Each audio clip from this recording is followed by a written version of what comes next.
We thrive best in Singapore when the region is stable, when other countries are prospering, and we can do business with them, whether financial services with Hong Kong, whether it's trading, manufacturing, whether it's tourism, people visiting one another, and whether it's just the confidence in the whole region so that investors can come and not think that I'm in a dangerous part of the world.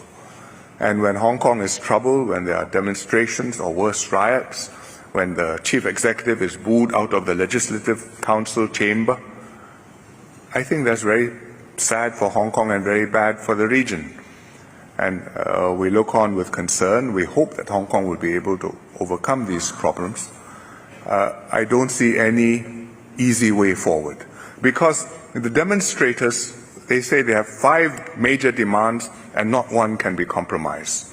But those are not demands which are meant to be a program to solve Hong Kong's problems. Those are demands which are intended to humiliate and bring down the government.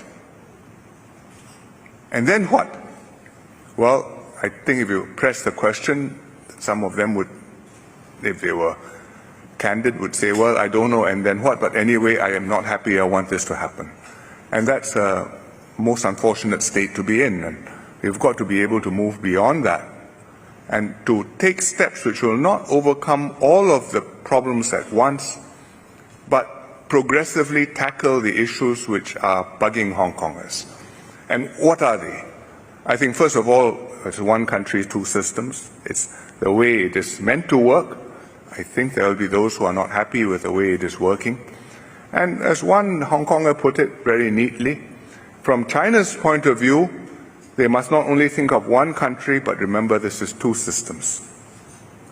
And from Hong Kong's point of view, you must not only think of 2 systems, but remember that this is one country.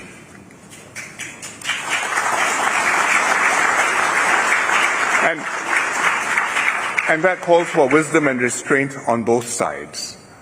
Then there's issues of governance, how the Hong Kong chief executive and the LegCo are selected, chosen. They had a proposal for the chief executive to be elected.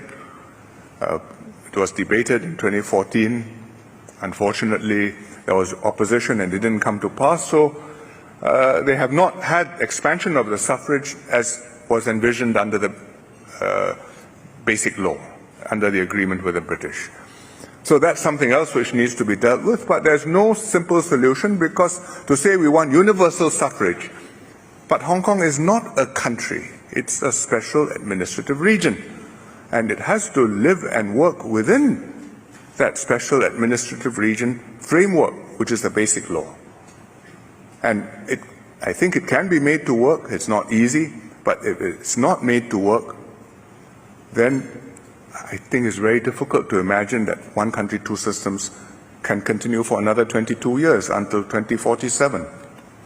So that's the second thing. I think the third thing underlying these unhappinesses, which has not come up very visibly, but is at the bottom of it, and in fact the chief executive was going to deal with it in her annual address, which got disrupted today, and that is social issues, in particular housing. It's very expensive, young people can't afford it. A flat costs 22 years worth of income, so it's not practical. And even to rent a space is very expensive. And so people feel, what am I slogging for? Where's the future? Where's the pot of gold? And there are solutions to that, but they are radical, and they require not only a lot of political courage, but you must be prepared to make changes which will have very significant social and economic consequences.